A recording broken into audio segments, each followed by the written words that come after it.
வணக்கம் நேயர்களே, ராஜ் நியூஸ் தொலைக்காட்சியின் விவாத நேரத்திற்கு உங்களை அன்புடன் வரவேற்பது தமிழரசி சிவகுமார். இன்றைய விவாதத்திற்கான தலைப்பு: பாகிஸ்தான் ஏவுகணைகளை நடுவானிலேயே அழித்த இந்தியா. இந்தியா வான் பாதுகாப்பு அமைப்பு S-400 பராக்கிரமம். பாகிஸ்தானை உலக அரங்கில் தனிமைப்படுத்தும் இந்தியா. பாகிஸ்தானின் பின்னணியில் உதவும் நாடுகள் எவை?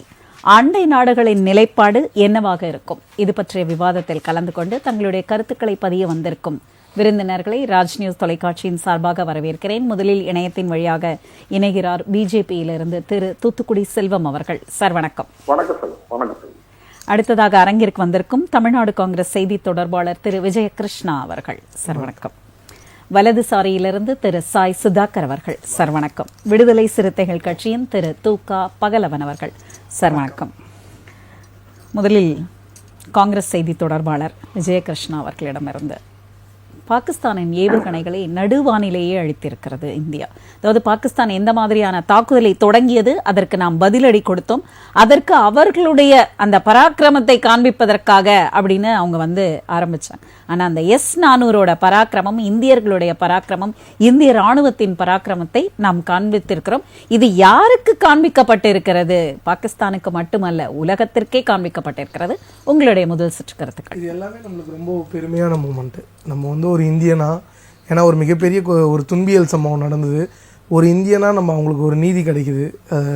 அதுவும் நம்ம ஆர்ம்டு ஃபோர்ஸ், அதுவும் குறிப்பாக சோஃபியா குரேஷி அம்மையார் அவர்கள், ஒமிகா சிங் அம்மையார் அவர்கள், இவங்க தலைமையில் நடக்கும் போது இதெல்லாம் நம்மளுக்கு ரொம்ப சந்தோஷமாகவும் ஒரு பெருமையாகவும் ஒரு ஒரு எக்ஸைட்டடான ஒரு ஃபீலிங்கில் இருக்குது.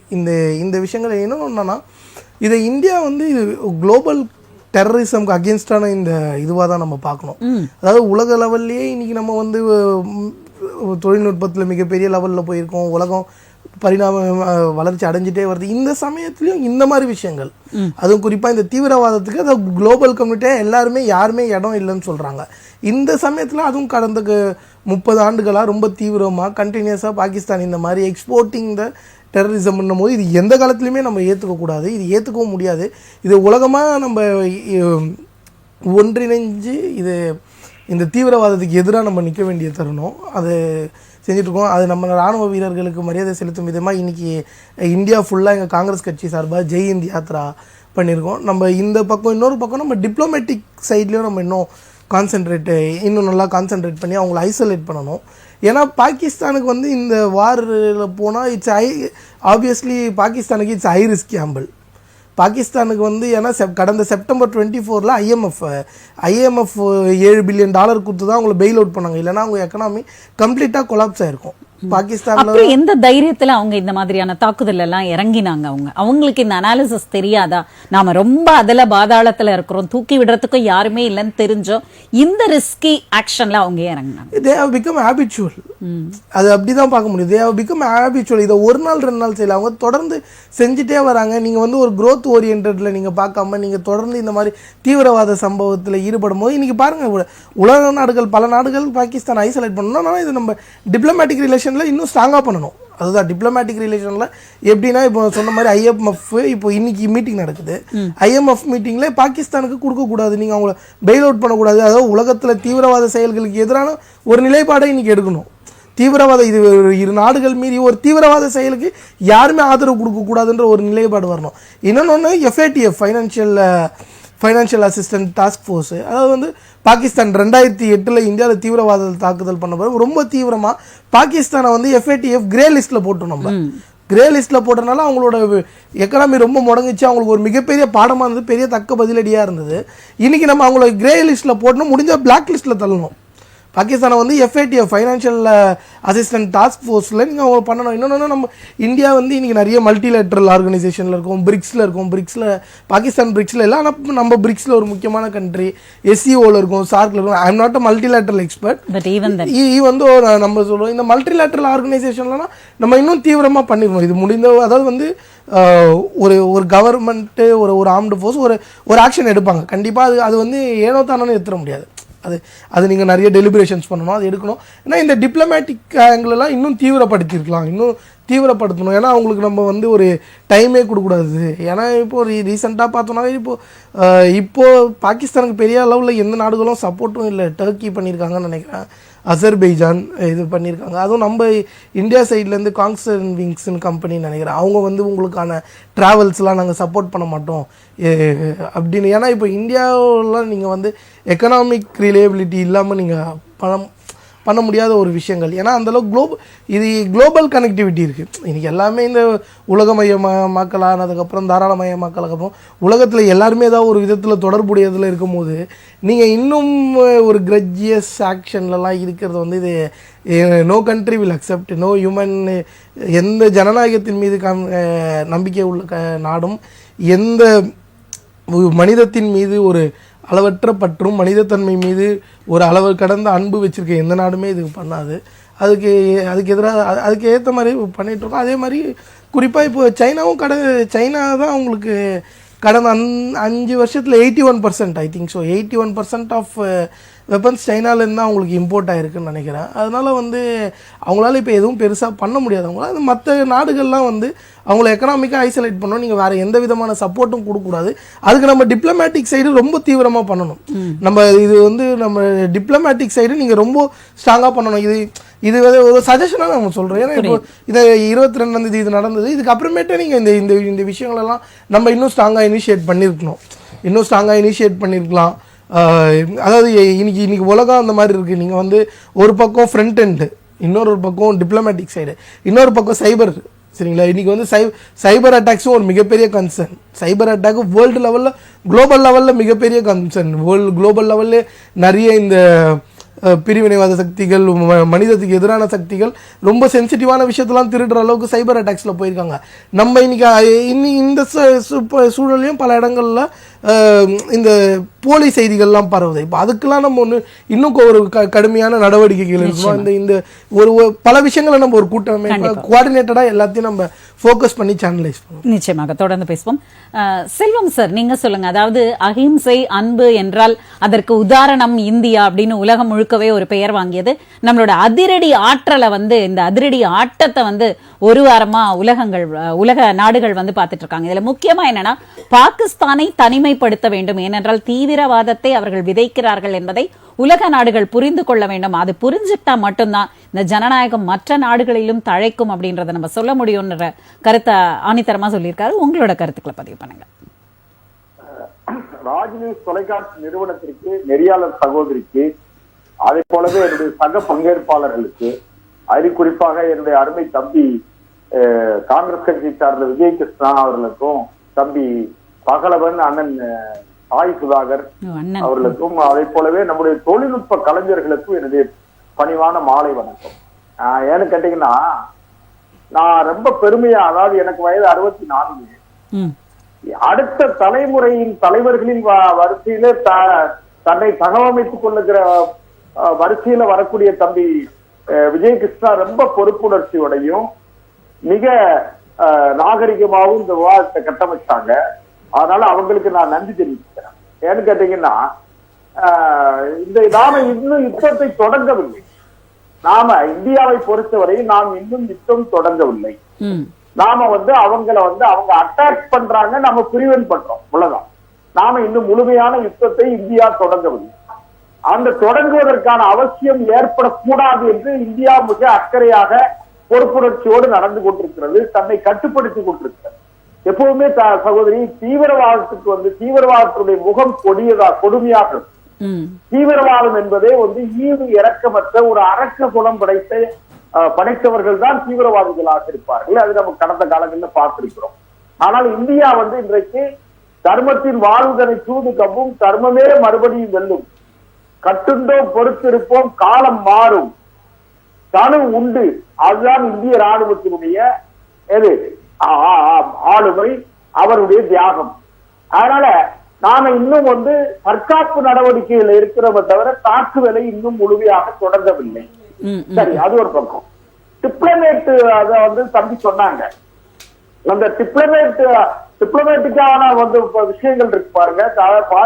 பாகிஸ்தானை தனிமைப்படுத்துகிற தனிமைப்படுத்த வேண்டும் என்கிற அக்கறை, தனிமைப்படுத்த வேண்டும் என்கிற ராஜதந்திர நடவடிக்கையின் காரணமாகத்தான் நாம என்ன செய்யறோம், தற்காப்பு நடவடிக்கையில இறங்கி இருக்கோம். இல்லைன்னு சொன்னா வெகு வேகமாக எது அரக்கர்களுக்கு தகுந்த பதிலை சொல்லக்கூடிய ஆற்றல் இந்திய அரசுக்கு, இந்திய ராணுவத்திற்கு இருக்கு. அது அதுல ஒரு பக்கம். இப்ப கூட நீங்க சமீபத்துல நீங்க நேற்றைக்கு ஊடகத்துல பார்த்தோம், ஷானவாஸ், அதாவது நவாஸ் ஷெரீப், பழைய இந்தியாவு பாகிஸ்தானுடைய பிரதமராக இருந்த நவாஸ் ஷெரீப் அவர்கள் கூட அவருடைய சகோதரர் இன்றைய பிரதமருக்கு ஒரு அறிவுரை சொல்லியிருக்காங்க. நீங்க யுத்தத்தை நடத்தாதீங்க, இந்தியாவோடு சுமூகமான பேச்சுவார்த்தை நடத்தி பிரச்சனைக்கு முடிவு கொண்டு வாங்கன்னு சொல்றாங்க. அதுக்கு நான் என்ன காரணம்னு பாக்கணும் சகோதரி, 1999 கார்கில் யுத்தம் நடத்தும் போது அன்றைய காலகட்டத்துல நவாஸ் ஷெரீப் தான் பாகிஸ்தானுடைய அதிபரா இருந்தார். அதாவது ஜெனரல் பர்வேஸ் முஷரப் அவரு ராணுவத்தோட ஜெனரலா இருந்தார். அப்போ நவாஸ் ஷெரீப்புக்கு அந்த யுத்தம் நடத்துவதற்கு விருப்பம் இல்லை. ஆனால் ராணுவம் தன்னிச்சையாக ராணுவ தளபதி எடுத்த முடிவு பாகிஸ்தானை மிகப்பெரிய பின்னடைவுக்கு சந்தித்தது. ஒரு கட்டத்துல ஆட்சியை கூட ராணுவம் கைப்பற்றி, அது பர்வேஸ் முஷரப்பை கூட அவர் அதிபரானாரு. ஆனா அதெல்லாம் நம்ம பார்த்திருக்கோம். இன்றைக்கும் நான் என்ன நினைக்கிறேன்னு கேட்டீங்கன்னா சகோதரி, இந்த யுத்தம் மிகப்பெரிய அளவிலே பாதிக்கப்பட்ட பாகிஸ்தானை சார்ந்தவர்கள் ஏன் இந்த யுத்தத்தை நிறுத்தவில்லை என்று ஒருவேளை நமக்குள்ள கேள்வி ஏற்படுமானால், பாகிஸ்தான் ஒரு ஆட்சி மாற்றத்தை நோக்கி நகர்ந்து கொண்டிருக்கிறது. பாகிஸ்தான் எப்படின்னு கேட்டீங்கன்னா, நாம எல்லாம் ஜனநாயகத்தின் மீது நம்பிக்கை கொண்டிருப்போம், மத்திய ராணுவத்தின் மீது மட்டும் நம்பிக்கை வச்சிருக்காங்க. அங்க ராணுவம் தான் மேலாதிக்கம் செலுத்துகிற, எப்பொழுதுமே மேலாதிக்கம் செலுத்துவது ராணுவம் தான். இந்த ராணுவத்தை கட்டுப்படுத்தக்கூடிய வல்லமை மிகுந்த தலைவர்கள் யாராவது அங்க இருக்காங்களான்னு கேட்டா கிடையாது. அதனால இப்ப என்னன்னு கேட்டீங்கன்னா, பாகிஸ்தான்ல கூட ஒரு பக்கத்துல பலுசிஸ்தான் என்கிற அந்த ஒரு பகுதி தனிநாடு கேட்டு போராடிக்கிட்டு இருக்காங்க. அந்த பகுதியிலே இருந்து கூட அந்த தீவிர அந்த நாடு கேட்டு போராடக்கூடியவர்களுக்கும் அந்த பாகிஸ்தான் நாட்டுடைய ராணுவத்துக்கு நடந்த சண்டையிலே கூட இப்போ ஒரு 40 பேருக்கு மேல இறந்துட்டுதான் சொல்றாங்க. ஒரு பக்கத்துல ஆப்கானிஸ்தானத்துல இருந்து பாகிஸ்தானுக்கு பிரச்சனை இருக்கு. இதையெல்லாம் மடைமாற்று செய்வதற்கு, திசை மாற்று செய்வதற்கு அவங்க முயற்சி பண்றாங்க. சகோதரர் விஜயகிருஷ்ணா அவர்கள் சொன்ன மாதிரி இங்க ஒரு பெரிய நாடுகள், அதாவது வல்லாதிக்கம் செலுத்தக்கூடிய நாடுகள் யாராவது பாகிஸ்தானுடைய அந்த தீவிரவாதத்தை ஆதரிக்கிறார்கள் கேட்டா கிடையாது. துருக்கி அது மாதிரி ஒரு சின்ன நாடுகள் ஆதரிக்கிறாங்க, அது நம்ம பெருசா எடுத்துக்கிற வேண்டியது. ஆனால் இன்றைக்கும் சகோதரர் விஜயகிருஷ்ணா அவர்களுக்கு ஒண்ணு சொல்றேன், அவங்களுக்கு தெரியாத விஷயம் கிடையாது, ரொம்ப பொறுப்புணர்ச்சியோட பேசுறாங்க. நான் இந்த விவாதத்தை அரசியல் விவாதமாக மாற்ற நான் விரும்பல. நேற்றைக்கு நான் நிகழ்ச்சியில கலந்துக்கிட்டேன், உங்களுக்கு தெரியும். அதனால இந்தியாவினுடைய பொறுப்புள்ள குடிமகனாக, அதில் மூத்த குடிமக்களில் ஒருவனாக நான் பேசுறது என்னன்னு கேட்டீங்கன்னா, இந்தியா மிகவும் கவனமாக அடியெடுத்து வைத்துக் கொண்டிருக்கிறோம். நாம என்ன படுத்துறோம், பாகிஸ்தானை தனிமைப்படுத்துகிற வேலையை தான் இப்ப செஞ்சுக்கிட்டு இருக்கோம். ஏன்னு கேட்டா, ரஷ்ய அதிபர் விளாடிமிர் புட்டின் அவர்கள் கூட 2 நாளைக்கு முன்னால் நம்முடைய பிரதமர் தொலைபேசியில பேசியிருக்காங்க, ஆதரவு தெரிவிச்சிருக்காங்க. ஏன் ட்ரம்பே கூட, அமெரிக்க அதிபர் ட்ரம்ப் அவர்கள் கூட நம்மை கண்டிக்கவில்லை, நமக்கு எதிராக பேசல. பாகிஸ்தான் தான் அந்த தீவிரவாதத்தை கண்டிச்சுதான் அவருக்கு மறைமுகமா பேசியிருக்காரு.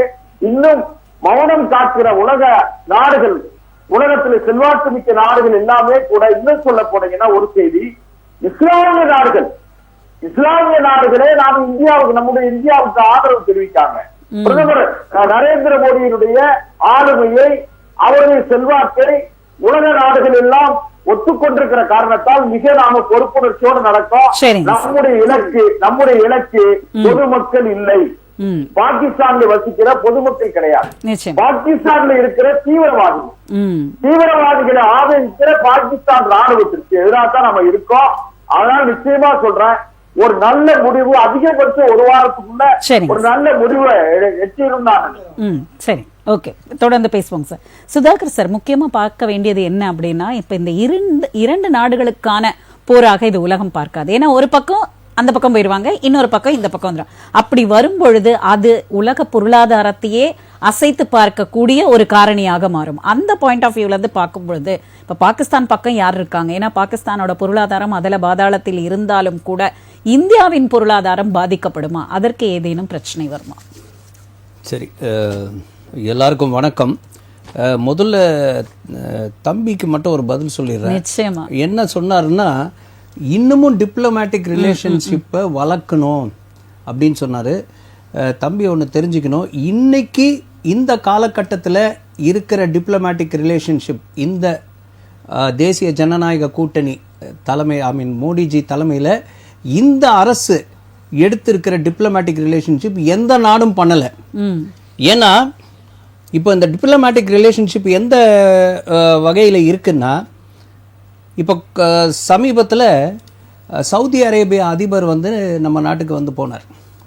அப்போது முன்ன காலத்துலலாம் நம்ம நாட்டுக்கு வரவும் மாட்டாங்க, ஆனால் பாகிஸ்தானில் போய் இறங்குவாங்க. அவருடைய ஐட்டினரியே எப்படி இருந்ததுன்னா, அவர் பாகிஸ்தான் போயிட்டு தான் இந்தியாவுக்கு வர வேண்டியதாக இருந்தது.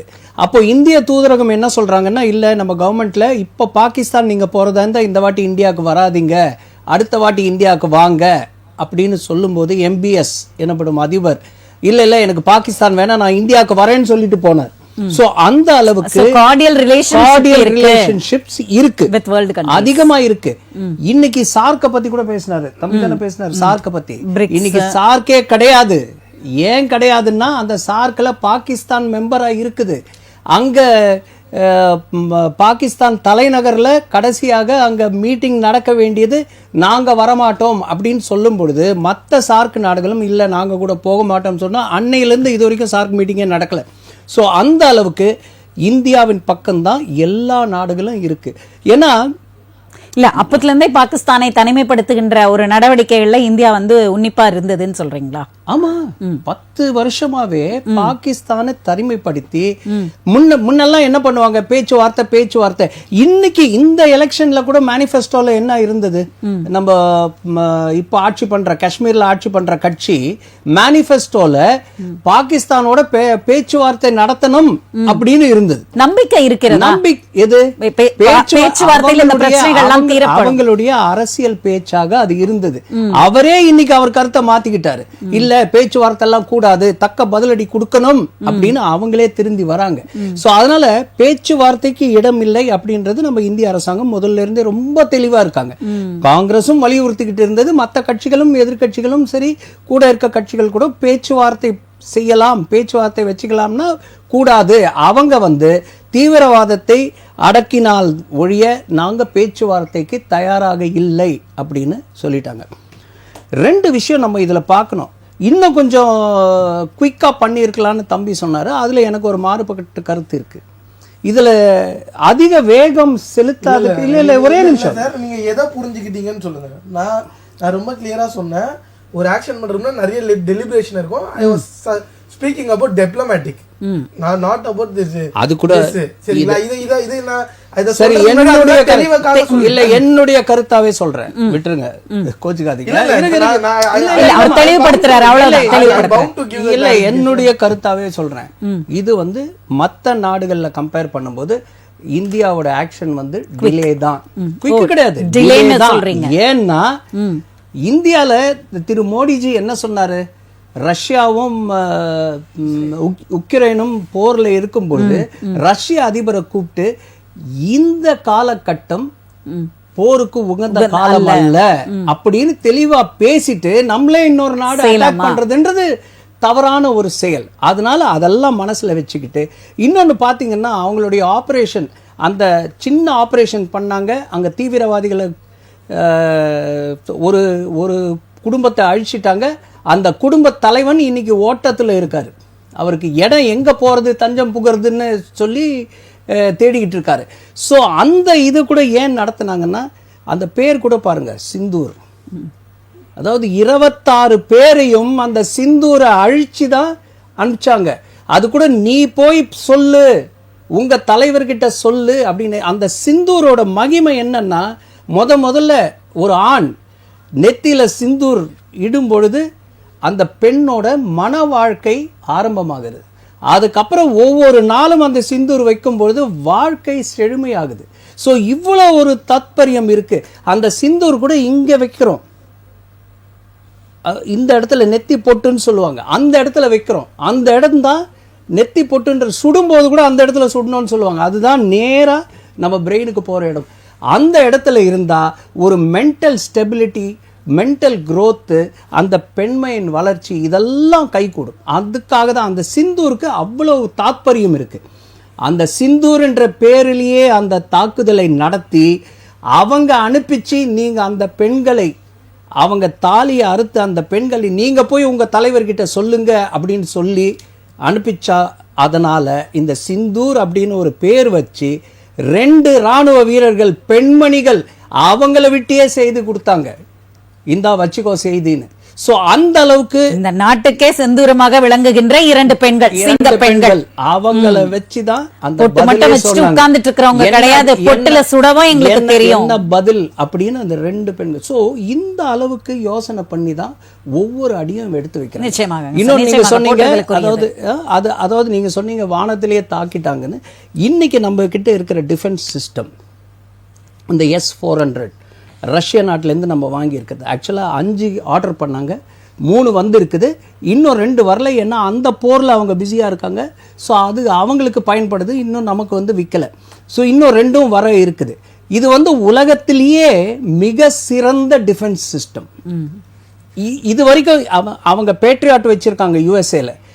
அதுவும் இந்த அளவுக்கு சக்தி வாய்ந்தது கிடையாது. அது வந்து 150 கிலோமீட்டர் வரைக்கும் தான் தாக்கும். அதே மாதிரி PQ சைனால இருக்குது. PQ-8 PQ-9 வானிலேயே அழித்ததை தான் நீங்க ரொம்ப சிறப்பா. அது வந்து அவ்வளவு பெரிய டிஃபென்ஸ். அந்த S-400ன்றது அவ்வளவு ஸ்ட்ராங்கான டிஃபென்ஸ். அமெரிக்கால இல்ல, சைனால இல்ல, நம்ம கிட்ட இருக்குது. சோ அந்த அளவுக்கு டிஃபென்ஸ் சிஸ்டம். இப்ப கூட அவங்கள வந்து தாக்கவே இல்லை, அவங்க தாக்க முடியாது அப்படின்றது இருக்கும். நம்ம நாட்டுல உள்ளவர்களுக்கே இப்பதான் புரியுது. ஓ, இவ்வளவு பாதுகாப்பா இருக்குமா, இவ்வளவு. ஏன்னா 2014 இருந்தே பாத்தீங்கன்னா அதிகமாக ராணுவத்துக்கு செலவு பண்ண ஆரம்பிச்சாங்க. அப்பதான் 5 லட்சம் கோடி தாண்ட ஆரம்பிச்சது. கிட்டத்தட்ட 6 லட்சம் கோடி செலவு பண்ணுவாங்க. ஒரு பட்ஜெட்லயும் 6 லட்சம் கோடி. ஏன்னா நம்மளுடைய டிஃபென்ஸ் என்ன, ஒரு பக்கம் சைனா, ஒரு பக்கம் பாகிஸ்தான், எல்லாரோட அச்சுறுத்தலும் இருக்கு. இப்பதான் கொஞ்சம் டிஃபென்ஸோட பட்ஜெட் கம்மியா இருக்கு. ஏன்னா இன்னைக்கு காலகட்டத்தில் நம்ம ஊர்ல 1.5 லட்சம் கோடிக்கு நம்ம தயார் பண்ணிக்கிட்டு இருக்கோம் ராணுவ விஷயங்களை. அண்ட் கிட்டத்தட்ட 30,000 கோடிக்கு நம்ம ஏற்றுமதி பண்றோம். இன்னொரு 5 வருஷத்துல அது வந்து 50,000 கோடியை டச் பண்ண போகுது. ஸோ நம்மளுடைய டிஃபென்ஸ் ரொம்ப பக்காவா இருக்கு. அண்ட் ஏன் இன்னும் தாக்கல அப்படின்னா இதுதான். நம்ம இது வந்து போருக்கான காலகட்டம் இல்ல. நம்மளுடைய ஐடியா வந்து அந்த தீவிரவாதத்தை அழிக்க வேண்டும், அவ்வளவுதான். ஆனா அவங்க தாக்குதல் நடத்தினால் கண்டிப்பாக தாக்குதல் நடந்தே தீரும். சரிங்க சார். பகலவன் சார், நீங்க சொல்லுங்க. முதல் சுற்று கருத்துக்களை வச்சது என்ன அப்படின்னா, இந்தியா வளரும் நாடுதான், ரொம்ப அமைதியானவர்கள், அவங்க பொருளாதாரத்துல நலிந்தவர்கள், இந்த எல்லாத்தையும் தூளாக்கி நாங்க பொருளாதாரத்தில் மட்டுமல்ல பதிலடி கொடுப்பதிலும் நாங்கள் சிறந்தவர்கள். இப்போ சுதாகர் சார் சொன்ன மாதிரி அடிக்கலாம் ஆரம்பிக்கல, உங்க அடியை தடுத்து நிறுத்தினதுக்கே அலறிட்டு இருக்கிறீங்க அப்படின்னு சொன்னாரு. உங்களோட கருத்துக்களை பதிவு பண்ணுங்க. அனைவருக்கும் வணக்கம். நான் வந்து இப்போது அரசியலா அது அப்படி பேசல. நான் ஒரு இந்திய குடிமகன். நிச்சயம். அந்த என்னுடைய மக்களோடு மக்களை பாதுகாக்கின்ற இடத்திலிருந்து தான் நான் கருத்து சொல்ல வேண்டிய தேவை இருக்குது. என்னென்னு கேட்டிங்கன்னா, இப்போ 26 பேரை படுகொலை செய்துவிட்டு ரொம்ப ஹையாக போகிறாங்கன்னு சொன்னால், இப்போ வந்து நம்ம இந்தியா இராணுவத்திற்கும் பாகிஸ்தான் இராணுவத்துக்கும் நடக்கிற போர் யுத்தங்கள் என்பது வேறு.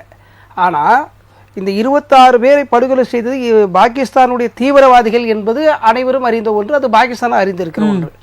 நாம் போர் தொடுவதற்கு முன்பாகவே அவர்களே அதை செஞ்சிருக்கணும். என்னை பொறுத்தவரையில் அது தீவிரவாதிகள் அவர்கள். நான் இரு நாட்டுக்குள்ள நடக்கிற போர் வார் கிடையாது, ஒரு தீவிரவாத செயல். அப்ப தீவிரவாதத்துக்கு பாகிஸ்தான் ஊக்கப்படுத்துதுன்னு சொன்னா நம்ம போர் எடுக்க வேண்டிய தேவை வந்து தானாவே ஏற்படுது.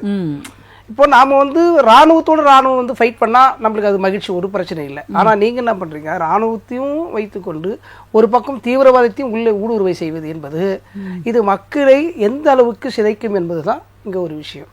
அதுதான் சார் சொன்னாங்க. செந்தூர் அப்படின்னு ஒரு பெயர் வச்சு அதுக்கு உங்களுக்கு சரியான பதிலடியை கொடுத்துருக்கிறது அப்படின்னு சொன்னார். அதை நம்ம நாட்டில் இருக்கிற அத்தனை அரசியல் கட்சி தலைவர்களும் அதை வரவேற்றிருக்கிறார்கள். எங்கள் தலைவர் அண்ணன் எழுச்சி தமிழரும் அதை வரவேற்றிருக்கிறாங்க. அதில் நமக்கு மாற்று கருத்து இல்லை.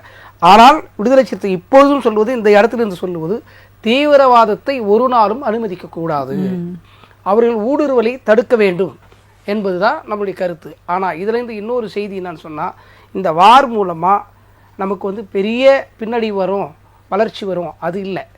மக்களுக்கு பாதிப்பு வரும், இருசாரா மக்களுக்கும் பாதிப்பு வரும். அந்த பாதிப்பு வராமல் பாதுகாத்து இந்த சண்டையை ரொம்ப விரிவுபடுத்தாம. சார், இதுலதான் எனக்கு ஒரு குறுக்கீடு. அதாவது இப்ப பாகிஸ்தான் போன்ற நாடுகள் பாத்தீங்கன்னா இப்ப தீவிரவாதத்தை ஊக்குவிக்கும் போது நாம ஒரு ஆபரேஷன் எடுக்கும் போது பொதுமக்களுக்கு என்ன ஆனாலும் சரி, கவர்மெண்ட்டுக்கு என்ன ஆனாலும் சரி, நாட்டுக்கு என்ன ஆனாலும் சரி, அதையெல்லாம் கருத்தில் கொள்ளாமல் எதிரி மட்டும்தான் அவங்க கண்ணுக்கு தெரிவாங்க. ஆனால் இங்க இந்தியாவில் இருக்க தலைவர்கள் எல்லாருமே சொல்றது என்னன்னா, யாரை அழிச்சாலும் அங்க பொதுமக்கள் யாருக்கும் எந்த சேதமும் ஏற்பட்டு விடக் கூடாது என்பதை தான் ஒவ்வொருவரும் வலியுறுத்தி கொண்டே. அதை தான் நீங்களும் இப்ப திருப்பி சொல்றீங்க. நம்ம ராணுவம் வந்து பாத்தீங்கன்னா இப்ப செந்தூர் என்ற இடத்துல வந்து இப்போ பாயிண்ட் வச்சு இப்போ அடிச்சாங்க. இப்போ அந்த கூடாரத்தையே அடிச்சு ஓடிச்சாங்க. அதுல ஒரே ஒரு பொதுமக்கள் கூட எந்த சிதைவும் கிடையாது. ஆனா பாகிஸ்தான் நீங்க பண்ற இடத்துலன்னா மக்கள் மேல வரும். ஆனா இந்தியா அப்படி செய்யல, பாகிஸ்தான் அப்படி செய்யுது. நான் என்ன பார்க்குறேன், என்னுடைய பார்வையில் என்னன்னு கேட்டிங்கன்னா, பாகிஸ்தானோடு போர் செய்வது என்பது வந்து நாம் வந்து சைனாவுக்கும் ஒரு பதிலை கொடுப்பதாக நான் கருதுகிறேன். சார் சொன்ன இந்த பாயிண்ட் தான் நான் வரேன். என்னன்னு கேட்டிங்கன்னா, இப்போ பாகிஸ்தானுக்கு நம்ம பதில் சொல்ல வேண்டியது இருக்குது, சைனாவுக்கும் பதில் சொல்ல வேண்டியது. இப்போ பாகிஸ்தானோட நம்ம வந்து யுத்தத்தை பலப்படுத்தோம்னா, சைனா இப்போ நம்மளை முன்னேறி வரான்ற ஒரு செய்தி இருக்கு இல்லையா, நமக்கு எல்லை கொடுத்தான்றான் இல்லையா, அவன் இப்போ இதை பார்த்து பின்னுக்கு போகிறதுக்கான வாய்ப்பு இருக்குது.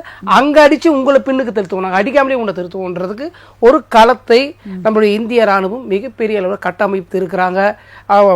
மீண்டும் சொல்கிறதுனா, இப்போ பாருங்கள், ரஷ்யாவும் உக்ரைனும் நடந்த போரில் மக்கள் தான் பெரிய அளவில் பாதிக்கப்பட்டுக்கிறாங்க. மக்கள் பாதிக்கப்பட்டுக்கிறாங்க. இன்றைக்கி கூட செய்தியில் பார்க்குறேன், அவங்க குழந்தைங்கள்லாம் பார்த்தீங்கன்னா தண்ணி இல்லையா, குடிக்க தண்ணி இல்லை, ரொட்டி அப்படியே பச்சை ரொட்டி அப்படியே சாப்பிட்றாங்க. அதை வந்து சல்லாடை போட்டு சலிச்சு மண்ணும் இதுவும் வச்சு அப்படியே வச்சு மென்று அந்த ரொட்டியை சாப்பிடும்போது கல்லுலாம் மென்று துப்பி கீழே போடுறாங்க. தண்ணி இல்லைன்றாங்க குழந்தைங்க. எப்படியா இருந்தாலும் நாங்கள் சாக போகிறோம், எதையோ ஒன்று சாப்பிட்டு சாகிறோம். அந்த நிலை இரு நாடுகளுக்கு வந்து விடக்கூடாது. மனிதன் மனிதனாக சுதந்திரமாக இருக்க வேண்டும், அவன் நிம்மதியோடு இருக்க வேண்டும், இருக்கிறதோ இல்லையோ மகிழ்ச்சியோடு இருக்கணும். அப்படின்னு தான் இந்த போர் வந்து பெருசாகிடக்கூடாது, அதை தடுக்கணும், அதுக்கான முயற்சிகளை மேற்கொள்ளணும். அதற்காக பாகிஸ்தான் தீவிரவாதி செய்யறதை நம்ம சரின்னு சொல்ல முடியாது, அதை சகித்து கொள்ள முடியாது. அதுக்கு தான் நான் சொல்றேன், இரு நாடுகளும் சேர்ந்து கூட பாகிஸ்தானும் இந்தியாவும் சேர்ந்து அவர்களை அழித்தொழிக்கலாம். அப்படி பேசலாமே, பாகிஸ்தான் அப்படி பேசலாமே. நீங்க ஏன் வந்து தீவிரவாதத்தை எத்தனை காலம் இதே மாதிரி தீவிரவாதத்தை ஊக்குவிக்க போறீங்க? நம்ம கேட்கிறோம், பாகிஸ்தானை பார்த்தா அதான் கேக்குறீங்க சுதாகர் சார். இந்த கேள்வி எல்லாம் அங்க வந்து வேலைக்கே ஆகாது, நம்ம செயல்ல இறங்கினாதான் அவங்க நம்ம சொல்றதை கேட்பாங்க. அதெல்லாம் நம்மளுக்கு மாற்று கருத்தே இல்லை. நம்ம அடிக்கடி கொடுக்கறதுல நம்ம பலமாவே இருப்போம். நிச்சயமாக அதில் வந்து நம்மளுக்கு பின்னோக்கி நம்ம பார்க்க வேண்டியதில்லை. இந்த நம்ம அண்ணன் செல்வன் அவர்கள் சொன்னது 1990 வந்து நடந்த யுத்த களங்களில் எத்தனையோ உயிரிழப்புகள், எத்தனையோ கால் இழந்து, கை இழந்து, பார்வை இழந்து, உடல் இழந்து எல்லாம் இருக்கிறாங்க. அதான் நம்மளுக்கு இன்னைக்கு நம்மளுக்கு அடையாளமா இருக்குது. அது மாதிரி அடையாள சின்னங்கள் மீண்டும் உருவாகி கூடாது, அது முளையிலே கிள்ளி எறிந்து விட வேண்டும். இருதரப்புக்கும் பேச்சுவார்த்தை நடத்தி பாகிஸ்தான் நம்மளுடைய மாண்புமிகு நம்முடைய பிரதமர் மோடி அவர்கள் ஏற்கனவே சொன்னது வந்து என்ன சொன்னார்னா, நம்ம ரஷ்யாவுக்கும் உக்ரைனுக்கும் போர் நடக்கும்போது நானே பேசுகிறேன் முன்னின்று, பேச்சுவார்த்தை போர் வேண்டாம் அப்படின்னு சொன்னார். இப்போ அதே மாதிரி இன்னைக்கு இன்னைக்கு ட்ரம்ப் என்ன சொல்லியிருக்கிறாரு, நான் பேசுறதுனால நான் பேசுகிறேன், சண்டை போர் வேணாம் அப்படின்னு சொல்லியிருக்கேன். எல்லாருமே வந்து போர் வேணான்னு தான் சொல்கிறாங்க. அது ஏன்னா மக்களை பாதுகாக்கிறோம். ஆனால் மக்களை பாதுகாக்கிற நாம் தீவிரவாதத்தை வேடிக்கை பார்க்க முடியாது. அந்த இடத்துல நம்ம ரொம்ப கான்ஃபிடண்டா இருக்கிறோம், அதை தெளிவாக இருக்கிறோம். தீவிரவாதத்தை ஒருபோதும் அனுமதிக்க முடியாது. தொடர்ந்து அதில் ஆமாம். சரிங்க சார். சார், நீங்க சொல்லுங்க, இதுல முக்கியமா நம்ம பார்க்க வேண்டியதா அண்டை நாடுகளோட நிலைப்பாடு என்னவாக இருக்கும்? ஏனென்றால் சுதாகர் சார் முன்வைத்த கருத்துக்கள் என்ன, நம்ம தொடர்ந்து பார்த்துட்டு வந்தோம். இந்த பாகிஸ்தானோட பேச்சுவார்த்தை நடத்தலாம் என்று முதலில் முடிவு செய்தோம், பேச்சுவார்த்தைக்கு அவர்கள் பணிய மாட்டார்கள் என்பது புரிந்து கொண்டோம். அதற்கு பிறகு நம்மளுடைய ராணுவத்தை கட்டமைத்தோம். அது ஒரு ராணுவத்தை கட்டமைக்கிறதுனா ஒரு சாதாரணமாக கட்டமைக்கப்படவில்லை, பல கோடி ரூபாய் செலவு செய்து தொலைநோக்கு பார்வையோடு கட்டமைத்து அதற்கு தேவை வராத அளவிற்கு பேச்சுவார்த்தைகளை நம்ம முன்னெடுத்தோம். அது வந்து இல்ல பேச்சுவார்த்தைகளா சரிப்பட்டு வராதுன்னு போதுதான் இன்னைக்கு நம்ம பதிலடி கொடுக்க தொடங்கி இருக்கிறோம். பகலவன் சார் முன்வைத்த கருத்துக்கள் என்ன, பாகிஸ்தானின் தீவிரவாதத்தை பாகிஸ்தான் ராணுவமே ஒழித்திருந்தால், அழித்திருந்தால், அடக்கி இருந்தால் இந்திய ராணுவத்திற்கு இங்கு வேலையே இல்லை. இதையெல்லாம் உலக நாடுகள் உற்று நோக்கிக் கொண்டுதான் இருக்கின்றன. இந்த நேரத்தில் உலக நாடுகளின் பங்களிப்பு, அவர்களுடைய கருத்துக்கள் ஒரு மேலான ஒரு முக்கியமான விஷயமாக பார்க்கப்படுகிறது. அவர்களுடைய நடவடிக்கைகள், அவர்களுடைய நிலைப்பாடு என்னவாக இருக்கும்? சகோதரி, இதுல நமக்கு அண்டை நாடுகள்ல பெரிய தொந்தரவு வரும் அப்படின்னு நான் நினைச்சா, நாம பொதுவா நினைக்கிறது என்னன்னு கேட்டீங்கன்னா, நம்முடைய பூகோள அரசியல்ல நம்முடைய அண்டை நாடுகள்ல நமக்கு ஒருவேளை தொந்தரவு வரலாம் அப்படின்னு சொன்னா அது சைனாவில இருந்தா வர முடியும். ஆனா சைனாவும் கூட இப்பொழுது மிக பொறுப்புணர்ச்சியோட இருக்காங்க. அவங்க கூட நம்ம இந்தியாவுடைய நிலைப்பாடுகளை குறை சொல்லல. ஒண்ணு. ரெண்டாவது, இன்னொரு பக்கத்துல பாத்தீங்கன்னா மியான்மர், அதாவது பர்மா, பழைய பர்மா, பங்களாதேஷ், இதெல்லாம் சின்ன சின்ன நாடுகள். அது அவர்களே உள்நாட்டு பிரச்சனையில மிகப்பெரிய சங்கடங்களை அனுபவிச்சுட்டு இருக்காங்க. இப்ப பாகிஸ்தானுடைய பூகோள அரசியல் வேற, நம்முடைய ஜனநாயக அரசியல் வேற. நானும் தம்பி விஜய் கிருஷ்ணா அவர்களும் ஒரே நேர்கோட்டில், இன்னும் சொல்ல போனா என்னை விட அவர் தேச பக்தியில் பொறுப்புணர்ச்சியோடு பேசினார்தான் நான் ஒத்துக்கிட்டு பேசுறேன். ஏன்னு கேட்டீங்கன்னா, ஏன்னா நாம வயது முதிர்ந்தவர்கள் நாங்கள், ஆனால் இந்த இளைய தலைமுறை தம்பி ரொம்ப பொறுப்புணர்ச்சியோட பேசுறாங்க. இதுதான் நம்ம நாட்டு அரசியல். பாகிஸ்தான் அரசியல் அப்படி இல்லை. இந்தியா மேல அவங்க நடத்துற யுத்தம் எதுக்குன்னு கேட்டீங்கன்னா, பாகிஸ்தானுடைய அரசியல் மாற்றத்திற்கு, அதிகார மாற்றத்திற்காக நடக்கிற யுத்தம். அவங்களுக்கு இந்தியாவை தாக்க வேண்டும் அல்லது இந்தியாவை கைப்பற்றிட முடியும், இந்தியாவில் ஒரு பகுதியை கைப்பற்றிட முடியும் அப்படிங்கிறது கிடையாது. அவங்களுக்கு அதிகார மாற்றம், ஆட்சி மாற்றம், அதுக்கான அரசியல் அங்க நடந்துட்டு இருக்கு. ஏன்னு கேட்டா, அங்க பிரதமர், அந்த நாட்டினுடைய பிரதமராகட்டும் அல்லது நாட்டினுடைய மற்ற அரசியல் அமைப்புகள் பலகீனமா இருக்கு, பொருளாதாரம் பலகீனமா இருக்கு, உள்நாட்டில இருந்து ராணுவத்திற்கும் தீவிரவாதத்துக்கும் ஒரு கட்டுப்பாடு கிடையாது, அதாவது ஒரு ஒருங்கிணைப்பு கிடையாது. தீவிரவாதம் அந்த நாட்டு ராணுவத்தை தாக்கி கொண்டிருக்கிறாங்க. அது ஒரு பக்கத்துல. இன்னொன்னு, பாகிஸ்தானுக்கு இஸ்லாமிய நாடுகள் ஏதாவது ஆதரவு தெரிவித்தாங்களான்னு கேட்டா அவங்களுக்கு கிடையாது. அண்டை நாடுகள்ல இருந்து அவங்களுக்கு ஏதாவது ஆதரவு பெற முடியுதான்னு கேட்டா கிடையாது. அதனால பாகிஸ்தான்ல நடக்கிற யுத்தம் பாகிஸ்தான் இப்பொழுது நம்ம மீது திணித்திருக்கிற யுத்தம் அல்லது தொடங்கி இருக்கிற யுத்தம் எதுக்குன்னு கேட்டா அந்த நாட்டு அரசியல் அதிகார மாற்றத்திற்காக நடக்கிறது. நாம எப்படின்னு கேட்டீங்கன்னா, நமக்கு இந்த யுத்தம் அவசியம் யாருமே நினைக்கல. யுத்தம்ங்கிற போது அவங்களுக்கு 10 பேர் அவங்களுக்கு பாதிக்கப்பட்டாங்கன்னா நம்மகிட்ட ஒருத்தர் பாதிக்கப்பட்டாலும் அது பாதிப்பு தானே.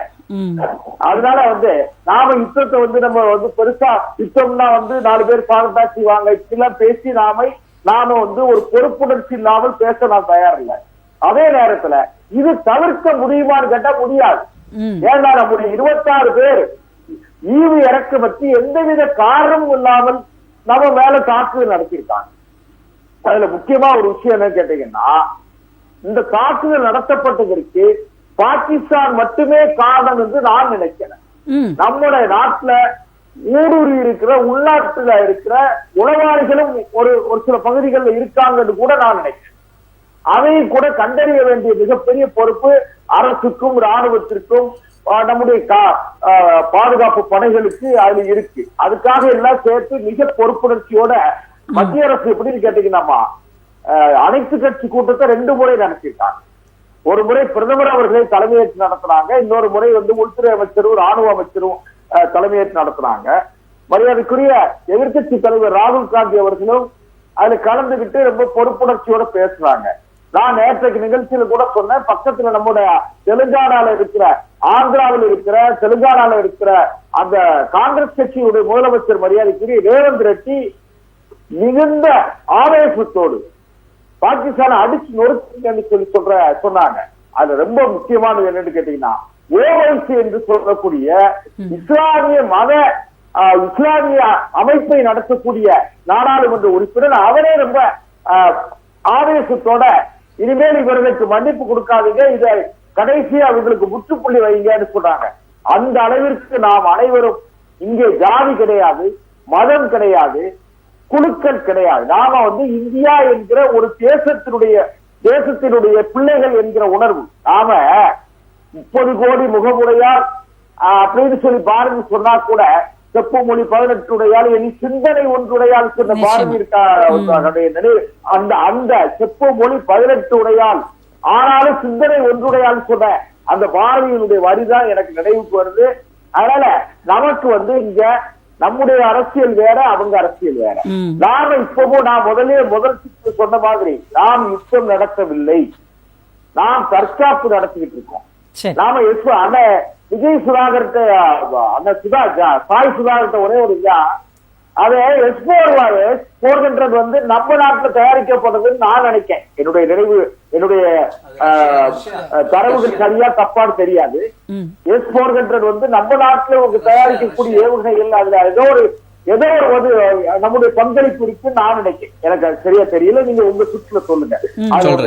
இன்னொன்னு, நான் இப்போ எல்லா வகையிலும் நம்முடைய கட்டமைப்பு நாம வலுவாயிட்டு இருக்கோம். உலக அரங்கில் பொருளாதாரத்துல அதே போல செல்வாக்கு பெறுவதில் நாம வல்லரசுகள் வரிசையில நாம தவிர்க்க முடியாத நாடாக இந்தியா வளர்ந்து வருவதை பார்த்து பொறாமை இருக்கு. இந்த நாட்டினுடைய ஒற்றுமையை எப்படியாவது சீர்குலைக்க முடியுமா என்கிற சதி ஒரு பக்கத்துல இருக்கு. இதெல்லாம் பாகிஸ்தானை தூண்டி விடுது. இதுக்கு பாகிஸ்தான் இரையாகி கொண்டிருக்கிறது. அந்த நாட்டை நினைத்து நாம் பரிதாபப்படுவதை தவிர வேறு வழி இல்லை. நம்மிடத்தில் இப்பொழுது இருக்கிற இந்த ஒற்றுமை இன்னும் வலுப்பட்டு இந்திய அரசாங்கத்தினுடைய கரத்தை வலுப்படுத்தி நாம் வெற்றி சரித்திரம் படைக்க வேண்டும். இனி வரக்கூடிய சந்ததிகள் நிம்மதியாக இருப்பதற்கு தீவிரவாதத்தை அடியோடு ஒழிப்பதற்கு இதை ஒரு வாய்ப்பா பயன்படுத்துகிற இந்திய அரசு முயற்சிக்கும் என்று நான் நம்புகிறேன். சரிங்க சார். விஜய் கிருஷ்ணா சார், அதாவது எண்ணத்தால் நாம் வேறுபட்டவர்களாக இருந்தாலும் இந்தியர் அப்படின்போது அனைவரும் ஒன்றுபட்டவர்கள் தான். இப்போ இவர் செல்வம் சார் சொன்ன மாதிரி இந்த 26 பேரை கொன்ற அந்த சம்பவத்தில் பாகிஸ்தான் தீவிரவாதிகள் மட்டும்தான் இருக்கிறார்கள் அப்படின்னு நான் நினைக்கல. அதற்கு பின்னாடி வேறு யாரேனும் இருக்கலாம், அவர்களுடைய அந்த தூண்டுதலுக்கு பாகிஸ்தான் இரையாகி கூட இருக்கலாம். இந்த மாதிரி நம்மளோட நாடுகள், எதிரி நாடுகள் இதெல்லாம் இருக்கும் அப்படின்ற ஒரு சந்தேகத்தையும் இங்க போட்டிருக்காங்க. இது ரொம்ப சென்சிட்டிவான விஷயம். ஏன்னா இது ஒரு பெரிய டீப் என்கொயரி வேணும். அது ஏன்னா இது அதுக்கான வாய்ப்புகள்லாம் இருக்கலாம், இல்லாமையும் போகலாம். இது ரொம்ப டீப். இது நம்ம ஒரு நார்மல் பொலிட்டிஷியன்ஸ் மட்டும் பேசி வரக்கூடிய விஷயம் இல்லை. இது கவர்மெண்ட் லெவலில் பெரிய என்கொயரி வேணும். குளோபல் லெவலில் ஆர்கனைசேஷன்ஸ் இருக்கு. அதெல்லாம் யாராக இருந்தாலும் நம்மளோட நிலைப்பாடு இல்லை. அதுதான் செல்வம் சார் நிறைய விஷயம் சொன்னார். அது என்னன்னா, இப்போ எங்கள் தலைவர்கள் எல்லாருமே ரொம்ப சந்தோஷமாக பெருமையாக நம்ம ஆர்மியை பற்றி சொல்கிறதுனா, உலகத்துக்கு நாங்கள் ஒரு மிகப்பெரிய டிஸ்டிங்ஷன் எடுத்துக்காட்டியிருக்கோம். அதாவது ஜனநாயகத்தின் மீது நம்பிக்கை கொண்டவர்களின் செயலும் தீவிரவாதத்தின் மீது நம்பிக்கை கொண்ட செயல்களும் எப்படி வேறுபடும்னு இதை எல்லாருமே நம்ம பெருமையாக பார்க்குறோம். நம்ம ஆர்ம்டு ஃபோர்ஸஸ் நடந்த இந்த ஆக்ஷன்ஸ் எல்லாமே பெருமையாக பார்க்குறோம். அப்புறம் நம்ம சகோதரர் கூட சொன்னார், S-400 சுதர்ஷன் சக்கரான்றாங்க.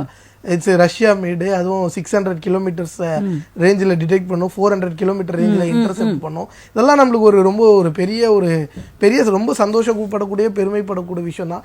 இன்னொன்று, இது ஒரு ப்ரொவோக்டு இன்சிடென்ட் நம்ம மீது. இது ஒரு ரொம்ப தரம் தாழ்ந்த ஒரு மனிதத்தன்மையற்ற செயலை செஞ்சாங்க. மனிதத்தன்மை, நீங்கள் ஒரு சிவிலியன்ஸை தாக்குனீங்க, ஒரு டூரிஸ்ட்டை தாக்குனீங்க, அதுவும் எவ்வளோ பேர் குடும்பத்தோட தேனிலவு கொண்டாட வந்தவங்கலாம் தாக்குனீங்க. இதை எப்படியோ ஒரு காலத்தில் யாருமே ஏற்றுக்கொள்ளவே முடியாது.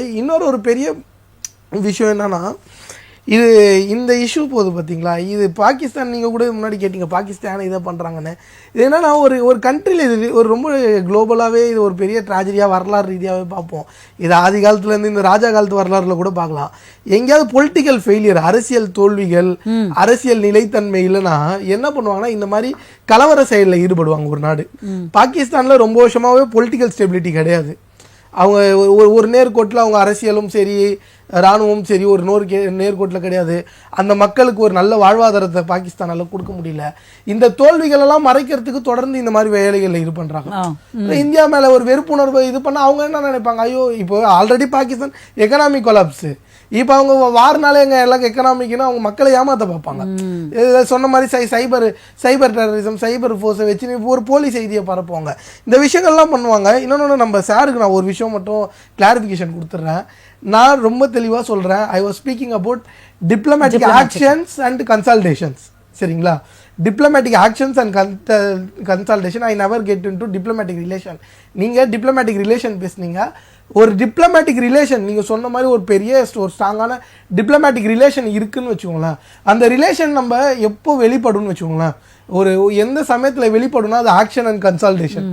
அதுதான் ஒரு டிப்ளமேட்டிக் ரிலேஷனோட வெளிப்பாடுன்றது. வெறும் ஒரு ஒரு ஒரு ஒரு ஒரு மீட்டிங்கில் ஒரு ஈவெண்ட்டில் ஒன்றா கலந்து கை கொடுத்துக்கிறது, அதுக்கப்புறம் ஒரு டின்னர் சாப்பிட்றது, அந்த ஒரே மேடையை பகிர்ந்துருக்கிறது மீறி ஒரு குரூஷியலான டைமு, ஒரு கஷ்டமான நேரங்களில் எல்லாம் அணிவகுக்கணும். அதுதான் டிப்ளமேட்டிக் கன்சால்டேஷன் அண்ட் ஆக்ஷன் நான் சொல்ல வந்தேன். அதுக்கப்புறம் நான் இன்னொன்று ஆர்மி ஆக்ஷன்ஸ் எல்லாம் நான் டெலிபரேஷன் முன்னாடியே சொல்லிட்டேன். அதுக்கப்புறம் அவரோட தனிப்பட்ட கருத்துனாரு. இன்னொன்று சார்க் இஸ் நாட் டிசால்வ்டு. அது ரொம்ப நாளாக மீட்டிங் நடக்காமல் இருக்கலாம், அவர் சொல்கிற மாதிரி மீட்டிங் நடக்காமல் இருக்கலாம். ஆனால் சார்க் இஸ் நாட் அமைப்பு அப்படியே தானே இருக்கிறது, இன்னும் டிசால்வ் ஆகல. அது அவர் சொன்ன மாதிரி மீட்டிங் ரொம்ப இல்லைங்க சார், நான் ஒன்றும் சொல்லுங்க சார், நான் கிளாரிஃபிகேஷன் தான் சார் கொடுக்குறேன். நீங்க சொன்னது அது எதுக்காக நடக்காம இருக்குன்னு கூட சொன்னேன். இல்ல நான் கிளாரிஃபிகேஷன் தான் கொடுக்குறேன். நீங்க அத வந்து டிப்ளமேட்டிக் ரிலேஷன்ஸை இன்சிஸ்ட் பண்றதுக்கு தான் அதை சொன்னது நான். அதாவது மற்ற நாடுகளும் ஒத்துக்கிட்டாங்க, அங்க நடத்தினா நாங்க வரமாட்டோம் அப்படின்னு சொன்னா அந்த வருஷத்துல இருந்து இந்த வருஷம் வரைக்கும் இது நடக்கும். இந்தியாவுடன் அவர்களும் இருக்கிறார்கள் அப்படின்றத புரிய வச்சுக்கினீங்க. இன்னொரு விஷயம் என்னன்னா, இந்த கால சூழ்நிலை இருக்கு பாத்தீங்களா, இது ரொம்ப முக்கியமான விஷயம். இது வந்து வெறும் இரு நாடுகளுக்கான இது மட்டும் இல்லை. ஏன்னா இன்னைக்கு வேர்ல்டு ஃபுல்லாவே பல பகுதிகளில் ஜியோ பொலிட்டிக்கல் டென்ஷன்ஸ் இருக்கு. ரஷ்யா உக்ரைனு சரிங்களா, இப்போ இங்கே ஒரு டென்ஷன், இங்கே ஒரு எஸ்கலேட் சிச்சுவேஷன் இருக்கு. இஸ்ரேல், பாலஸ்தீன், சிரியா, இது மாதிரி பல இடங்கள்ல ஒரு சூழ்நிலை. இது என்ன ஆகுனா, உலக போர், 2ஆம் உலக போருக்கு அப்புறம் இந்த உலகத்தை ஒரு குளோபல் ஆர்டரில் நம்ம ஃபிக்ஸ் பண்ணோம். இப்போ இந்த நடக்கிற விஷயங்கள் எல்லாமே இன்கேஸ் ஏதாவது ஒரு ஒர்ஸ்ட் கண்டிஷன் போகும்போது இந்த குளோபல் ஆர்டரோட நிலைமை கேள்விக்குறியாகும். அதுக்கு தான் நான் என்ன சொன்னேன்னா, இது காந்தி தேசம் சரிங்களா, இது காந்தி தேசம். நம்ம இந்தியா காந்தி தேசம், அகிம்சையை உலகத்துக்கு போதிச்ச தேசம். அதாவது உலகத்துல பல நாடுகள், அதாவது அமெரிக்கால த ஓல்டஸ்ட் டெமோக்ரஸின்னு சொல்ற அமெரிக்கால மார்ட்டின் லூதர் கிங் ஜூனியர் வந்து காந்தி அவர்களை சொல்லியிருக்காரு சரிங்களா. அதாவது வந்து I was motivated by Jesus but I was implemented. அதாவது வந்து என்னோட செயல்கள் இது எல்லாமே மெத்தடு இது எல்லாமே நான் காந்தி அவர்கள் கிட்ட இருந்து எடுத்தேன். அதுக்கப்புறமேட்டு நெல்சன் மண்டேலா இவங்க எல்லாமே இருக்காங்க. இது என்னன்னா, இந்த அகிம்சை, அன்பு, இது எல்லாமே நேர் துருவம் எதிர். அதாவது வேர்ஸ்டஸ்ட் ஃபார்ம் ஆஃப் ஹியூமன் ஹிஸ்டரியில் வைலன்ஸ் என்னன்னா டெரரிசம். இதுக்கு நம்ம காந்தி தேசமா இதுக்கு மிகப்பெரிய முன்னெடுப்பு எடுத்து, அதுக்கு தான் நான் சொல்ல வரேன், மிகப்பெரிய முன்னெடுப்பு. இது வரைக்கும் நம்ம வந்து அதாவது சொன்ன மாதிரி எங்கள் தலைவர்கள் சொல்ற எல்லாருமே கொண்டாடுறோம். ஏன்னா டெமோக்ரஸியை நம்ம உலகத்துக்கு காமிச்சிருக்கோம். இந்தியாவோட வேர்ல்டோட லார்ஜஸ்ட் டெமோக்ரஸி நாங்கள் டெரரிஸ்டோட ஆர்கிடெக்சரில் தான் கை வச்சிருக்கோம். நாங்கள் டெரரிஸ்டோட ஆர்கிடெக்சர் கை வச்சுக்கோம். இது மாதிரி ஒரு மிகப்பெரிய உலக பொறுப்பு இருக்கிறதா நான் பாக்குறேன். நம்ம இந்தியாவுக்கு ஒரு சின்ன ஒரு வேண்டுதல், பிரதமர் அவர்கள் ஆல் பார்ட்டி மீட்டிங் அட்டென்ட் பண்ணிருக்கலான்றது ஒரு ஆதங்கத்தை பண்ணிருக்கலாம். அவர் ஒரு மெசேஜ் கொடுத்தாரு பிரதமர் அவர்கள். இல்ல, அவரோட ஆதங்கத்தை தான் சார் பதிவு பண்ணாரு. அவர் என்ன குற்றச்சாட்டோ விமர்சனம் குற்றச்சாட்டு விமர்சனம் எல்லாம் வைக்கல. அதாவது தம்பி வேற ஒண்ணு, ஒரு பிரதமருக்கு இருக்கிற அலுவல் நெருக்கடி உங்களுக்கு தெரியும், நீங்க புரிஞ்சுக்கிட முடியாதவங்க கிடையாது. ஒரு பிரதமர் வந்து அவர்கள் வந்து இன்னும் சொல்ல போனீங்கன்னா, கடந்த 22ஆம் தேதி தாக்குதல் நடந்த நாள்ல இருந்து நேற்றைக்கு முன்தினம் நடந்த அந்த டெரரிஸ்ட் கேம்ப் அட்டாக் பண்ண அந்த நேரத்துல அந்த பிரதமர் அவர்கள் நள்ளிரவு நேரத்துல. சரிங்க சார் தெரியுங்க சார். விஜய் கிருஷ்ணன் அவர்களுக்கு அவர் சொன்ன மெசேஜ் நேர்ல சொல்லிதான் இன்னும் சிறப்பா. அவ்வளவுதான் சார். பகலவன் சார் ரொம்ப கோவத்தோட விஜய் கிருஷ்ணன் சொன்னாரு, இந்தியாவை வந்து நாங்க அகிம்சையை தான் போதிப்போம் அப்படின்னு நினைச்சிட்டு இருந்தீங்க, நாங்க யாருன்றத உலகத்துக்கே காமிச்சிட்டோம், ஒரு நாளும் மன்னிக்க முடியாது. அந்த 26 பேர், அந்த சிவிலியன் குழந்தைகள், அவங்க எல்லாரும் முன்னாடியும் நடந்த அந்த கொடூரத்தை என்றும் நாங்கள் மறக்கவும் மாட்டோம், மன்னிக்கவும் மாட்டோம். இது ஒட்டுமொத்த இந்தியாவோட ஒரு குரலாக அவர் ஒலிச்சிருக்காரு. அது அத்தனை பேருக்கும் நம்ம வன்மையா சொல்றோம், அன்பாலாம் சொல்ல, நம்ம வன்மையா சொல்லியிருக்கோம் அப்படின்னு ஒரு இந்தியனாக கொதித்து எழுந்து தன்னோட கோபத்தை வெளிப்படுத்தியிருக்காரு. நீங்க உங்களோட கருத்து? எனக்கு அந்த மாற்று கருத்தே இல்லை. நான் எங்கள் வீட்டிலேருந்து தொலைக்காட்சி நிலையத்துக்கு வரும்போது கூட அவங்க சொன்னாங்க, அப்பாவி ஜனங்களை, ஒரு புதிய திருமணமாகி போய்கிறவங்களை நாங்கள் ஒரு மகிழ்ச்சியாக ஒரு கொண்டாடுற நேரத்தில் அந்த இடத்துல ஒப்பாரி ஓலங்களை வந்து அந்த பெண்மணி பார்க்கறதுன்றது எவ்வளவு மனதுக்கு வேதனையான விஷயம். எங்க துணைவியார சொன்னாங்க, என் மகளும் சொன்னாங்க, இதெல்லாம் நீங்க சொல்லுங்கன்னே கூட சொன்னாங்க. அந்த அளவுக்கு சின்ன பிள்ளையா இருக்கிற குழந்தைகளுக்கு கூட ஒரு சாதாரண குடும்பத்துல இருக்க ஒரு பெண்களால கூட இதை வந்து தாங்கிக்க முடியல. இப்போ பரவலா நம்ம இந்தியாக்குள்ள இருக்கிற அத்தனை பேருக்கு இதே நிலை இருக்கு. அவங்கள நம்ம பார்த்தது இல்ல, அவங்க யாருன்னு தெரியாது. நம்ம ஒண்ணும் இல்ல, இப்போ வந்து சண்டை போட்டுக்கலாம், நேருக்கு நேரா வாங்கன்னு சொன்னா நீங்களாம் ஆண்கள்லாம் இருங்க, நாங்களே போறோம்னு சொல்ற அளவுக்கு பெண்கள் வந்து துணிச்சலோட கையாள அளவுக்கு அந்த அந்த 26 பேர் செய்த படுகொலை அந்த பெண்களுக்கும் ஒரு வீரியத்தை உண்டாயிருக்குது. ஏற்கனவே நம்ம பெண்கள் வந்து புளிய முறத்தால் அடிச்சு இருக்கிறாங்க, ஜான்சிராடி இருந்திருக்கிறாங்க, போர்ல இருந்து இருக்காங்க, அது வேற. ஆனா இந்த கலியுக காலத்துல இந்த விஞ்ஞான வளர்ச்சி வேலுநாச்சியார் சொல்லுங்க சார். பட்டியல் மிக நீண்டது. வேலுநாச்சியார் குயிலிய வந்து மறந்துட முடியுமா? எல்லாரையும் சொல்லுங்க சார், நம்ம யாரையும் அதெல்லாம் மறக்கல சார். நம்ம அஞ்சலை அம்மாள் எல்லாரும் சொல்லுங்க சார், நீங்க எல்லாரும் சொல்லுங்க, நம்ம அதெல்லாம் மறுக்கவே கிடையாது. நான் தொடக்கத்திலே சொல்றேன், நான் இந்தியனாக பேசுகிறேன், அரசியல்வாதியாக பேசவில்லை. நான் ஒரு குடிமகனாக பேசுகிறேன். குடியிருக்கிற உயிர்களை பாதுகாக்க இந்த ராணுவத்தோட கோபம் என்பது அந்த ராணுவ வீரர்களின் பின்னால் ஒட்டுமொத்த இந்தியாவும் நிற்கிறது அப்படின்றத உங்களோட வார்த்தைகளை பார்க்க மாற்று கருத்தே கிடையாது. ராணுவத்து பக்க பலமாக இன்னும் சொல்ல போனா ராணுவத்தில் ஆள் பற்றாக்குறை இருக்கிற வீட்டுக்கு ஒரு ஆள் வாருங்கள் சொல்றாங்க. பகலவனும் முதல் அகல் நிற்பேன் என்பதை விடுதலை சிறுத்தைகள் சார்பில் சொல்லிக் கொள்கிறேன். ஆனா இப்படி சொல்வதனால வேற மாதிரி சித்தரித்து பேசுவது இல்ல, நிச்சயமாக இருக்காது. ஏனென்றால் அத்தனை பேரும் அரசியலை தவிர்த்து இன்று இந்தியனாக தான் கருத்துக்களை வெளிப்படுத்திட்டு இருக்கோம். அதுதான் எங்க தலைவர் ரொம்ப தெளிவா சொல்லியிருந்தார். சரி, உங்களோட நிறைவான கருத்து. இந்த வார், இந்த போர் மீண்டும் உச்சபட்சம் அடையாமல் மக்களை அடைகாக்க வேண்டும், பாதுகாக்க வேண்டும். இருதரப்பாருக்கும் பேச்சுவார்த்தை நடத்தி சுமூகமான தீர்வை காண வேண்டும். ஆனால் தொடக்கத்திலே சொல்லியதை இப்போதும் சொல்லுகிறேன், தீவிரவாதத்தை ஒரு நாளும் அனுமதிக்க கூடாது. ஒட்டுமொத்த நாடுகளும் சேர்ந்தே அதை அடக்க வேண்டும், ஒழிக்க வேண்டும். தீவிரவாதத்தால் தான் இன்னைக்கு போர் வரைக்கும் ஒரு முன் உதாரணமா இருக்குன்னு சொன்னா அது இரு நாடுகளுக்கும் உள்ள பிரச்சனையெல்லாம் கிடையாது. அப்ப இந்த தீவிரவாதிகள் மூலமா தான் வந்திருக்குது. இதை தீவிரமாய் கையாண்டு அடக்க வேண்டும், அதை அழித்தொழிக்க வேண்டும் என்பது எனது கருத்து. நன்றி சார். சுதாகர், எனக்கு ஒரு 3 நிமிஷம் வேணும். 3 கேள்வி. சகோதரர் ஒரு கேள்வி, உங்களது 2 கேள்வி. ஓகே, சகோதரர் அருமையாக கேட்டார். இந்த ஏவுகணைகள் பற்றி, ஐ மீன் டிஃபென்ஸ் சிஸ்டம் பற்றி கேட்டார். சகோதரரே, இந்த S-400 மட்டும்தான் நம்ம வெளிநாட்டில் வாங்குகிறோம். இன்னொன்று வந்து பராக் 8 அப்படின்னு ஒரு சக்தி வாய்ந்த டிஃபென்ஸ் சிஸ்டமு. அது வந்து இஸ்ரேலோட தொழில்நுட்பத்தோட இந்தியாவில் தயாரிக்கப்படுது. மற்ற எல்லாமே ஆகாஷ், பிருத்வி. இதில் பிருத்வி பார்த்தீங்கன்னா அதிக திறம் கொண்டது. அது வந்து ஒரு 3000 கிலோமீட்டருக்கு சென்று தாக்கும்.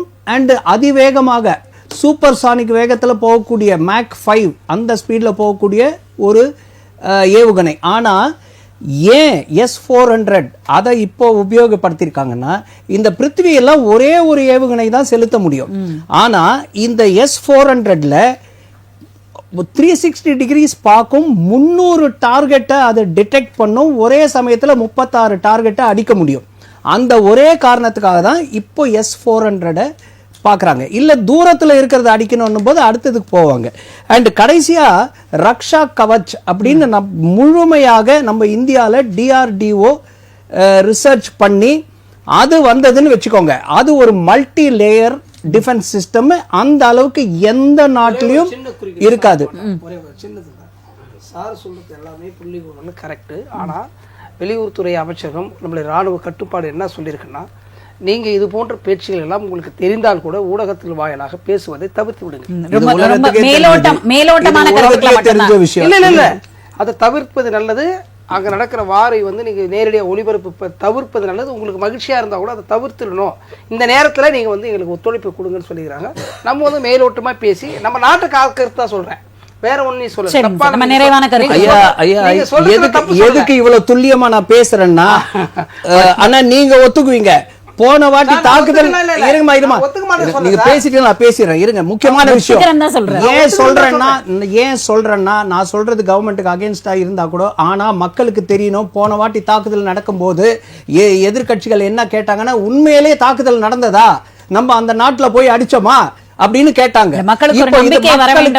மக்களுக்கு இது தெரியணும். இன்னுமே பொய் பேசினாலும் எதிர்க்கட்சிகள் பேச்சு எடுபடக்கூடாது அப்படின்ற ஒரே காரணத்துக்காக தான் மக்களுக்கு தெரிஞ்சுக்கணும் அப்படின்னு. இது இல்ல, இல்ல, உங்களோட சார்ல இந்த மாதிரி இல்ல, இல்ல, சரி, யார் okay, பேசுறா? okay, அவர் sir, பேசுறாரு. okay. அது நம்ம நிறைவான கருத்துக்கு வந்துடலாம். சரிங்க சார், நம்ம நிறைவான கருத்துக்கு வந்துடலாம். நேரம் இல்லை, இல்ல, இல்ல. ஒரு வரியில் நிறைவான இன்னொன்னு, கருத்து. மத்த நாடுகள் என்ன பண்ணுவாங்கன்னு கேட்டீங்க. ட்ரம்ப் ரொம்ப தெளிவா சொல்லிட்டாரு, 2 நாடுகளும் போர் வரக்கூடாது, ஆனா போரின் வந்தா நான் இந்தியா பக்கம் தான் நிப்பேன்னு சொல்லிட்டாரு. புட்டின் என்ன பண்ணிருக்காரு, ஆல்ரெடி அவருடைய போர் கப்பலை கொண்டு வந்து நிறுத்திட்டாங்க, அரேபியன் சீல கொண்டு வந்து நிறுத்திட்டாங்க. ஓகே, ஸோ இந்த சைனா மட்டும்தான் எல்லாரும் மக்களுக்கு வந்து வருவாங்க அப்படின்னு சொல்றாங்க, நினைச்சுக்கிட்டு இருக்காங்க. ஆனா ஒரு 2-3 காரணத்துக்காக அவங்க வரமாட்டாங்க. ஏன்னா இந்த முதல்ல ஒரு தாக்குதல் நடத்தினாங்க இல்லையா 4 வருஷத்துக்கு முன்னாடி இந்தியாவில். அப்போ அவங்க கற்றுக்கிட்ட பாடம் என்னன்னா, நாம பல வருஷங்களாக போர் புரியாததுனால் நாம் ஆளுங்க நம்ம ஒரு 20-25 வருஷம் வேலை செஞ்சு அந்த போர் இதுவே இல்லை, அந்த சூழ்நிலையே அவங்க பார்க்கல, அதனால நம்மளால தாக்க முடியாது அப்படின்னு சொல்லி தான் அவங்க பின்வாங்கினாங்க. 2வது முக்கியமான விஷயம், அவங்களுடைய ஒரு நியூக்ளியர் சப்மரீன் 1 வருஷத்துக்கு முன்னாடி போன மே மாதம் 24ன்னு நினைக்கிறேன், 24 மே மாதம்னு நினைக்கிறேன், அது மூழ்கிடுச்சு. ஸோ அதிலிருந்து மீள்றதுக்கே அவங்களுக்கு இன்னொரு 2 வருஷம் ஆகும். ஸோ இந்த காரணத்துக்காக வரமாட்டாங்க. அண்ட் நம்ம முஸ்லிம்ஸ் கண்ட்ரிஸ் கூட நம்ம கூட தான் இருக்கிறாங்க, யாருமே நமக்கு எதிர்த்து போக மாட்டாங்க அப்படின்ற ஒரு வலுவான சூழ்நிலை தான் இன்னைக்கு இந்தியா இருக்கு. விஜய் கிருஷ்ணா, உங்களுடைய ஒரு வரி நிறைவான கருத்து. ஒரு வரி நிறைவான கருத்து, இந்தியர்களா ஒற்றுமையா நம்ம பலத்தை காட்ட வேண்டிய நேரம். ஜெய்ஹிந்த். நன்றி. செல்வம் சார், உங்களுடைய நிறைவான கருத்து.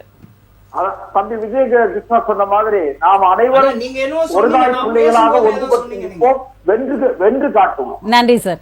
இமயத்தில் ஒருவன் இருமினால் குமரியிலிருந்து ஒருவன் மருந்து கொண்டோடுவான், இதுவே எங்களுடைய நிலைப்பாடு.